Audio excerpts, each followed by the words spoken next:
Alright guys, welcome to my channel. Today we're going to begin taking a look at Jim Jones and Jonestown and the beginning of it all, the early days of the People Temple, if you will. You may have seen my little intro video I did on Instagram. This is going to be a shorter intro, and then I'm just going to get right into the early days. The little video I have up right now is from my Instagram live that I did, and it's got a little portion of a video I had recorded for a class once, which had some footage from Jonestown and whatnot. So, let's just get started. I'm just trying to explain like where Jim started, because if you didn't watch the intro video on Instagram, you might not know at all who I'm talking about or what I'm talking about. All right, so rewind, catch up. This video, I'm talking about Jim Jones, who was a preacher, originally from Indiana, who is responsible for the Jonestown massacre that took place in Guyana, South America, where 930 Americans died, which is the largest unnatural loss of life to Americans. So that's excluding natural disasters or what do you call it? We're in one. Epidemics, pandemics, sickness. The largest unnatural loss of American life until 9/11. That mass of people have never just, been killed / committed suicide / whatever there is in between until that day, which was November 18th, 1978. So I'm going to just sort of go through the events and analyze it. I'm sure other people have done that, but that's the beauty. I don't know if beauty is the right word for this. This is not beautiful. That's the thing about history and true stories is there's always someone who is thinking about something that someone else hadn't thought about and is presenting the information in a different way. So, yeah, that's what we're going to talk about. Jim Jones was a preacher. Why am I saying that again? Who had a massive following called the People's Temple. And the People's Temple were basically a collection of churches and followers of his who believed in his message of unity, socialism, racial unity, all kinds of... his messages, you'll understand as we go through. And they were supposed to have this paradise that he made for them in Guyana, South America, but it collapsed, basically. It went really bad, and a lot of people died. And if you ever hear someone say, don't drink the Kool-Aid, that's what they're referring to. And by the end of all of these videos, I kind of hope you understand why don't drink the Kool-Aid is not funny. It's just not funny. But we'll get there. All right, guys. So now... let me continue with the way I was gonna. Alright, so Jim was born May 31st, 1931 in Lynn, Indiana, to parents Lynetta and James.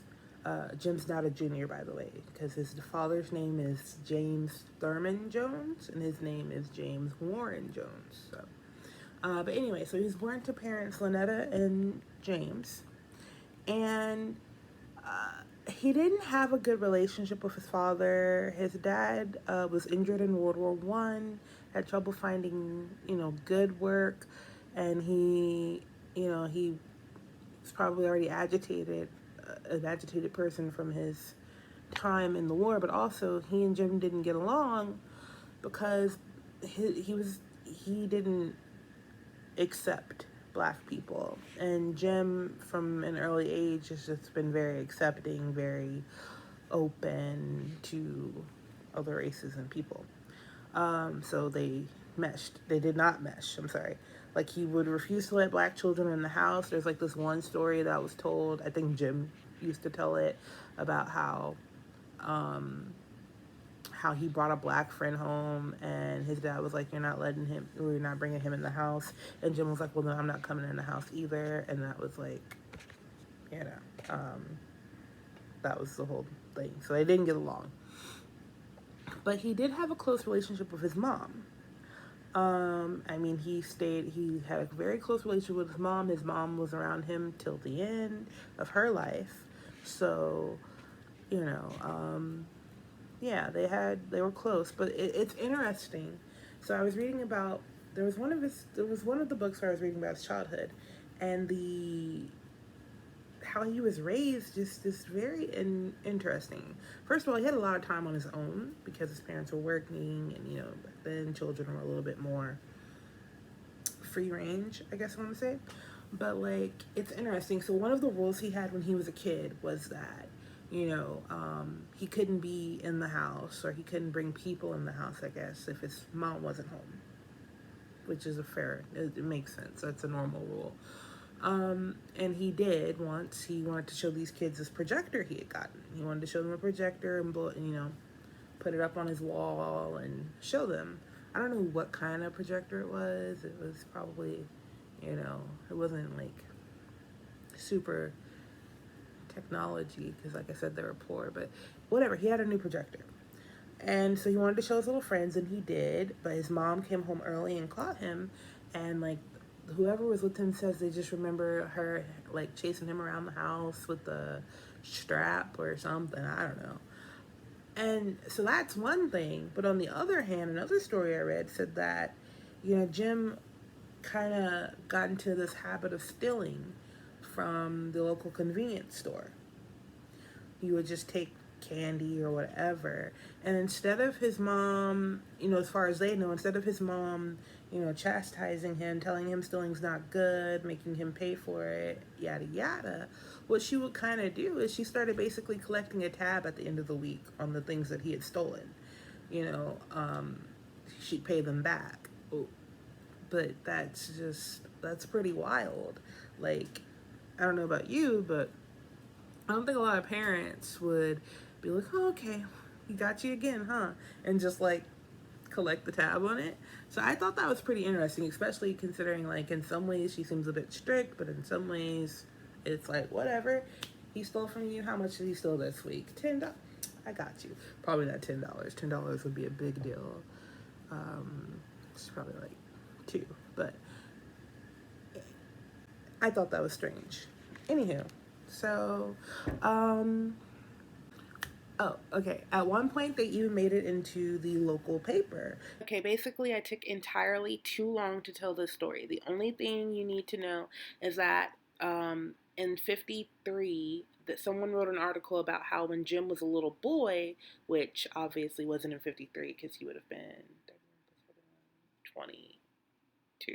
But anyway, when Jim was a little boy, he and his mom were apparently walking down the street, and they saw an old man that was sort of straggling around.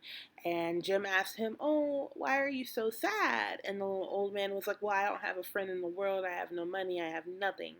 And little Jim was supposedly like, "Well, sir, you have a friend in Jesus, and my mom can get you a job. You're never alone." Very, very cute, very sweet, very inspirational. Who knows if it happened, but whatever. Anyway, so he told him that, and apparently his mom, took the man in, got him a job, helped him out because that was something she liked to do. So assuming that the story is legit, it would seem that Jim, got his idea of reaching out and helping people and generosity from his mom. That's basically all I was saying, but it took me a very long time to say it, so that's why I did this voiceover over that part of the video. All right. Oh, and then I told this corny, outdated meme joke. We're just going to skip that, okay? All right, moving on. All right, my editing made like a little mistake. So basically right here, I'm starting to talk about how interested Jim was in religion. And it was mostly because of his neighbor, Myrtle Kennedy, which I will start talking about in this next clip. It's a little choppy. I am sorry. I'm struggling, okay? Okay, bye. Religion. And it's mostly because Myrtle Kennedy, which was this neighbor, went to church like every day. And she would take him with him because Jim, like I said, Jim was lonely. Jim didn't have a lot of people to play with, a lot of friends or whatever.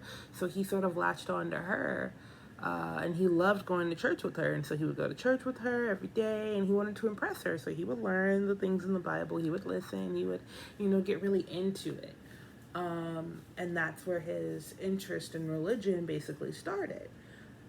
And then he would try and like take that kind of stuff to his friends and hold sermons, preach to them, which sometimes they were seem down, sometimes I guess they were down for it, but for the most part they just thought that was weird. Like it wasn't a normal game for children to play. And then the more you look into like the research, like books and documentaries, the more some of those kids start to say things like, we're pretty sure he was killing animals so that he could have funerals for them. I don't know. So I was editing the video and I saw that the time was running basically out. I was spending a lot of time, so I decided I would just throw this in from right here where I am editing. I didn't want to like get up. But anyway, what was the last thing I was saying? So yeah, it was possible that he was killing animals to then have services for them, which is extremely alarming. It's very scary. It's not a good sign. But maybe it wasn't true, but that's what a few different children, well, then adults looking back said. But you know how something big happens, like a whole massacre, and then you start thinking, oh, remember that time? And memories, it's psychologically proven, scientifically proven. It's a proven fact that our memories have a way of reshaping themselves. And hearing something like that boy you used to hang out with just caused the death of 930 people can definitely like reorganize your memories. Or maybe they're completely true and he was killing bunny rabbits to have funerals. I mean, there's really no, there's no telling. I kind of believe it. But at the same time, I don't know. Either way, kids thought he was weird. So he didn't have a great childhood. A lot of childhood interaction with, I'm saying that weird. He didn't have a lot of friends. Okay, but I'm gonna stop the video right here. But soon he'll get married. He'll start school. He'll get married. He'll go through a few different career ideas and changes. He'll have children. He'll adopt children. And he'll start his church, which is a lot of conflict and from the very beginning. But like I said, this video is getting long, so this is truly just an intro and for his early years. But yeah, so hopefully you'll stay with me and you'll watch the next video. All right, guys. See you later. Make good choices.